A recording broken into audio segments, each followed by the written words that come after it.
Hello everyone, कैसे हो आप सभी। मैं ना परहेज नहीं करती। आप कहते हो चावल नहीं खाना चाहिए जुकाम में, और देखो कल मैंने चावल भी खाए, मूंगी मसरी की दाल खाई थी। विहान थोड़ी सी, फिर बाद में मैंने दही ले ली थी। विहान ने दही चावल खाए थे।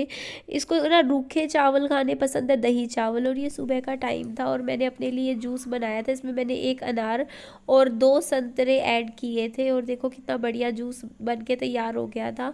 मैं तसल्ली से जूस पीना चाहती थी, इसीलिए मैं यहाँ पर आपसे बात भी नहीं कर रही थी, क्योंकि क्या होता है ना, विहान का थोड़ा रहता है कि विहान जाग जाता है। थोड़ी सी भी सुबह हलचल होती है तो इसकी नींद खुल जाती है। फिर सुबह जल्दी उठ गई थी मैं, 4:50 पे मेरी आँख खुल गई थी। और फिर मैं मैं, मेरी आदत है, मैं सुबह जिस टाइम मेरी आँख खुल जाए ना, मतलब मेरी नींद ख़राब हो जाए, मैं उसके बाद सोने की दोबारा कोशिश कभी भी नहीं करती, क्योंकि मेरी नींद ऐसी ही है। एक बार जैसे अगर मैं रात के 3 बजे भी उठ जाऊंगी ना, उसके बाद मुझसे दोबारा सोया नहीं जाता। फिर मैं अपने कामों में लग जाती हूँ। मैं सोचती हूँ चलो कोई बात नहीं, जितना सो लिए सो लिए। और यहाँ पे भी हाँ देखो उठ गया था, हाँ, मम्मा मम्मा करने लग गया था, तो मुझे बाबू के पास जाना पड़ा। उसको फिर से मैंने 15-20 मिनट में ढंग से सुला दिया था। और उसके बाद देखिए सुबह सुबह का टाइम था और मेरी नज़र अपनी किताबों की तरफ पड़ी, क्योंकि मैंने अपने विज़न बोर्ड में एक विश बनाई थी कि मुझे जितनी भी मेरे पास बुक्स हैं वो इस साल के एंड तक कंप्लीट पढ़नी है। पढ़ने के बाद फिर हम क्या करेंगे, अगले साल से नई किताबें खरीदेंगे और इन सारी किताबों को ना साइड में रख देंगे। मैं ना किताबों को ना जैसे एक बार पढ़ लेती हूँ, उसके बाद ना मैं आगे डिस्ट्रीब्यूट नहीं करती, देती नहीं हूँ किसी को, क्योंकि ना किताबें ऐसी होती हैं, जैसे अभी एक बार पढ़ ली मैंने, उसके बाद फिर 1-2 साल बाद यही किताबें दोबारा पढ़ने का मन कर जाता है। पहले मेरी आदत थी कि मैं जो भी बुक्स होती थी ना वो पढ़ के मैं आगे दोस्तों में, फ्रेंड्स में बांट देती थी कि वो पढ़ लेंगे आगे। बट अब मेरे पास कोई फ्रेंड ही नहीं है, कोई दोस्त ही नहीं है। पिछले 2-2.5 साल में मेरे पति के मरने के बाद मैं इतनी अकेली हो गई हूँ अपनी ज़िंदगी में। मेरे पास एक सिंगल दोस्त ही नहीं है। ये कहो कि मेरी ज़िंदगी में इतना मैं बस काम काम काम बिज़ी रहती हूँ। बच्चा देखना है, इतनी रिस्पॉन्सिबिलिटी है कि बस अपने आप को बस अकेला कर लिया है बहुत ज़्यादा। तो किताबों से दोस्ती करनी है ना हमें। तो इस साल ये सारी किताबें मुझे पढ़नी थी, तो मैंने ये किताबें नीचे रखूँगी, क्योंकि यहाँ मेरा हाथ नहीं जाता। और यहाँ पे मैं टेडी बियर रख देती हूँ। मैंने टेडी बियर ना यहाँ पे सही सेट हो जाएंगे, है ना। तो यहाँ मैंने थोड़ा सा ना जाले वाले लग रहे थे, वो भी मैंने साफ़ कर दिए थे। ये जो हमारी अलमारी के ऊपर थोड़ा सा ना झाड़ू और पोछा भी कर दिया था, थोड़ा क्लीन कर रही हूँ, क्योंकि अब मुझे अपने घर को ना नए सिरे से सेट करना है धीरे धीरे लग के। तो यहाँ पे देखिए ये काम हो गया था। तो मेरी ये दूसरी अलमारी है, इसके ऊपर देखो कितना सारा सामान काफ़ी दिनों से फैला हुआ है, 20-25 दिन से। तो ये सामान मैंने कुछ शॉपिंग करी थी और सामान इधर ही रख दिया। तो ये लकड़ी वाली जो अलमारी है ना, इसमें मैं ऐसा सामान रखती हूँ जो यूज़ का होता है, जैसे साबुन हो गया, सर्फ हो गया, शैम्पू हो गया, क्रीम हो गई, इस या फिर रसोई के विम बार वगैरह या कपड़े धोने के साबुन, सारे मैं इसी में ही रख देती हूँ, नहाने के साबुन सब। और जब भी ज़रूरत होती है इसमें से ही निकाल लेती हूँ। और ये अलमारी के ऊपर का हिस्सा ना मैं दोबारा नए सिरे से सेट करूँगी। यहाँ कुछ कुछ सामान रखा हुआ था, ये देखिए मैं इस डब्बे में रख देती हूँ। और ये जो किताबें मैंने नीचे रखी है ना, उनको भी मैंने अच्छे से कपड़े से पोंछ के इधर नीचे रख लूँगी, क्योंकि अब मेरे को अपने विज़न बोर्ड की जो जितनी भी विशेज़ हैं, देखो मेरे लाइफ में सोचने के लिए दुख बहुत है कि मैं सोचती बैठूँ, ये सोचने लग जाऊँ कि मेरी ज़िंदगी ऐसी है वैसी है। बट मैंने अपनी लाइफ को ऐसा बना रखा है, अपने दिमाग को, माइंडसेट को इतना पॉजिटिव बनाया हुआ है कि मैंने कुछ चीज़ें लिख रखी है एक कागज़ पे, और ये सोच रखा है कि इस साल तेरे को ये चीज़ें पूरी करनी है। और मेरा फोकस सिर्फ और सिर्फ उन चीज़ों पे है। बहुत सी चीज़ें होती है, नेगेटिविटी आपकी लाइफ में दूर दूर से कहीं कहीं से आती है, लेकिन आपको उनको अपने ऊपर हावी नहीं होने देना है। आपको अपना दिमाग को स्ट्रॉन्ग रखना है। अब ठीक लग रहा है ये, है ना। बुक्स तो नीचे होनी चाहिए रीच में, वहाँ इतनी ऊंचाई पे रख रखी और टेडी बियर नीचे सजा रखे थे। अब मुझे ये जगह सही लग रही है। मैं सुबह अभी नाश्ते में खा रही हूँ थोड़े से काजू, और विहान ने काजू बोला, खाएगा काजू? तो बेटा खा लो। खाने लगी ना, विहान भी आ गया, बोलता मैं भी खाऊंगा काजू। मम्मा खाओगे?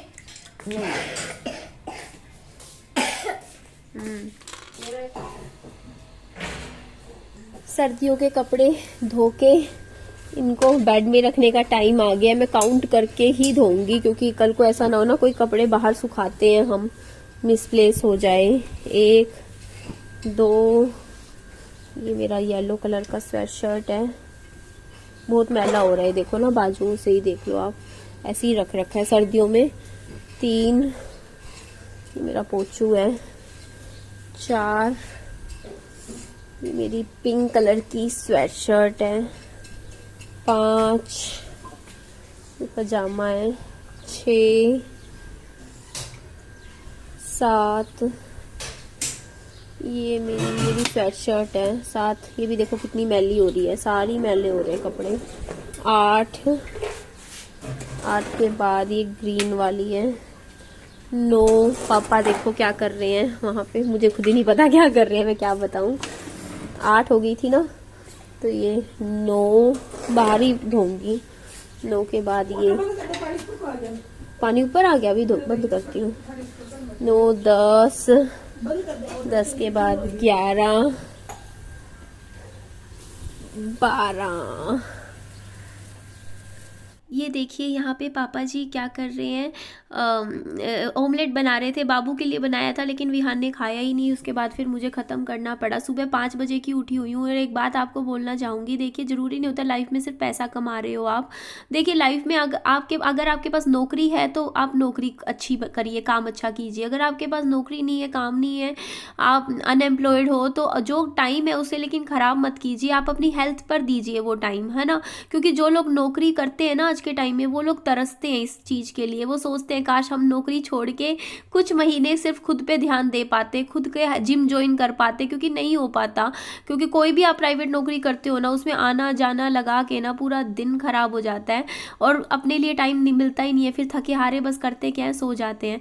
तो अगर आप ये सोचते हो ना कि दुखी हो ये सोच के कि आपके पास नौकरी नहीं है, तो ये सोचिए आपके पास वो टाइम है जो आप खुद को दे सकते हो। आप फिट हो जाइए, आप जिम ज्वाइन कीजिए, आप अपना वेट लूज कीजिए, और अगर आप हेल्दी हो तो आप इंटेलिजेंसी लेवल लाइए। देखिए मान लो आपके पास नौकरी भी है, चलो नहीं है, तो वो टाइम को आप खराब तब भी मत कीजिए। मैं कहती हूँ आप अच्छी अच्छी किताबें खरीदिए और 4 बुक्स हर महीने खरीदिए और उनको बैठ के पढ़िए, आपका मेंटल लेवल बहुत अच्छा हो जाएगा, आप इंटेलिजेंसी। क्योंकि देखिए अगर आपको मेंटली फिट रहना है तो आपको फिजिकली फिट रहने की बहुत ज़्यादा ज़रूरत होती है, क्योंकि अगर आप फिजिकली फिट नहीं हो तो आपका मेंटली पीस कभी हो ही नहीं सकता, मैं मान ही नहीं सकती। क्योंकि देखिए जब आपकी बॉडी अच्छे से काम करती है, अंदर से हेल्थ सही होती है ना, तो आपका माइंड भी अच्छे से काम करता है। इसीलिए ना मैं क्या करती हूँ, देखो सुबह मेरे को ना 5 बजे मैं अपने आप उठ जाती हूँ, है ना, और सर्दियों में मैं 7 बजे तक उठ जाती हूँ। तो सुबह उठते ही मैं अपने कामों में लग जाती हूँ, मुझे पता है मेरे को मेरा मेंटल पीस कैसे बना के रखना है। तो यहाँ पे देखिए मैं कपड़े धो रही हूँ, तो कपड़े धोने में 1 घंटा लगाऊंगी, सारे कपड़े 1 घंटा मेरी ये फिजिकल एक्सरसाइज है। मैं टाइम निकाल के जिम नहीं जाती कि हाँ जिम जाऊँगी वहाँ पे पसीना बहाऊंगी, नहीं, अपने घर के रूटीन काम करते हैं उसी में भी बहुत एक्सरसाइज हो जाती है लेडीज़ की, तो वो बहुत ज़्यादा हो जाता है, उसमें ही आप कर सकते हो, तो वही चीज़ हो जाती है। और देखिए एक बात और मुझे आपको बोलनी थी कि ना अभी मेरे बाबू के लिए कल मैंने मेरी फ्रेंड से बात करी, तो उसने मुझे एक और हॉस्पिटल सजेस्ट किया है। उसने बताया मुझे कि उनके लड़के के भी यही दिक्कत थी सीजर्स की, और 3 साल ट्रीटमेंट चला और पिछले 6 महीने से कोई दवाई भी नहीं चल रही है, और वो ठीक है। हर 3 महीने बाद बस एक ब्लड टेस्ट होता है जानने के लिए कि रिपोर्ट सही चल रही है। तो मुझे एक आशा की किरण मेरी बंधी है और मुझे उम्मीद जगी है कि हाँ ऐसा है, तो चलो मैं भी वहाँ पे एक बार दिखा के आऊँगी। इस बारे में पापा जी से सुबह बात हो रही थी, पापा जी गुस्सा कर रहे थे, बोलते कभी किसी हॉस्पिटल चली जाती है कभी किसी। मुझे ही बताइए आप, 2 ही तो हॉस्पिटल में गई हूँ अभी तक। पहले एक हॉस्पिटल में 4-5 महीने ट्रीटमेंट करवाया, वहाँ नहीं सही लगा। उसके बाद रोहतक PGI गई थी, वहाँ पर भी दिक्कत आ रही है, क्योंकि देखिए छोटा बच्चा है मेरा, उसको मैं लेके अभी गई थी और बीमार हो गया। क्योंकि सुबह 5 बजे निकालना बहुत मुश्किल हो जाता है, वहाँ टाइम से पहुँचना 4-5 घंटे ये लगा के चलो, तो 3-3.5 घंटे का तो सफ़र जाने का, 3.5 घंटे का आने का। तो दिक्कत ये होती है कि छोटे बच्चे के साथ अभी गर्मियों में तो कर लूँगी, एक आधी बारी की बात होती तो अलग बात है। उसका ट्रीटमेंट लंबा 3 साल का है, तो 3 साल में कैसे करूँगी। और सर्दियों में देखो दिन भी नहीं खुलता 8-9 बजे से पहले, मैं सुबह कैसे बस में जा सकती हूँ, और एक दिन पहले रुकना। तो मुझे लगा कि मैं इन हॉस्पिटल में जाके भी एक बार ट्राई करके देखते हैं, अगर अच्छा बता रहे हैं ट्रीटमेंट और ठीक भी है और स्पेशलिस्ट है, वैसे तो डॉक्टर अच्छे ही हैं, तो यहाँ पर भी विहान को दिखा लेंगे, ट्रीटमेंट करवा लेंगे। और ये देखिए मैंने अपने सारे कपड़े धो दिए थे फटाफट लगे हाथों, क्योंकि ये कपड़े ना सारे मैं बेड में लगाऊंगी तो मेरी अलमारी में थोड़ी सी जगह बन जाएगी, क्योंकि अलमारी में अब कुछ अभी ये एक बार तो पहले अपने कपड़े निकाल लिए, विहान के भी रख दूंगी, अब बेड में चले जाएंगे कपड़े। विहान के कपड़े तो अब किसी काम नहीं आने वाले। जो सर्दियों में कपड़े बच्चे के खरीदते हैं ना, वो अगली सर्दियों में बच्चे के आते ही नहीं है। बच्चा थोड़ा सा लंबा हो जाता है, थोड़ा सा वेट बढ़ता है उसका हर साल, जैसे छोटा बच्चा है ना वो तो कपड़े ऐसे ही होते हैं। फिर बच्चों के कपड़े बस ऐसे ही संभाल के रखो, अगर कभी फ्यूचर में कोई और बच्चा हो तो उसे पहना दो, है ना, ऐसे ही होता है। तो ये कपड़े भी देखिए मेरे सारे, मैं ना ऐसे कैसे रखना नहीं चाहती थी बेड में, क्योंकि फिर स्मेल हो जाती कपड़े, और फिर सही है थोड़ा धो के ही अच्छे से बेड में रखने चाहिए। और लगी रहती हूँ मैं, सुबह 5 बजे की उठी हुई हूँ और मेरे को ये नहीं पता चलता, मैं रात को मेरी ऐसी हालत हो रही होती है, मेरे को ऐसे नींद नींद ऐसे होती है, आप सोच भी नहीं सकते हो।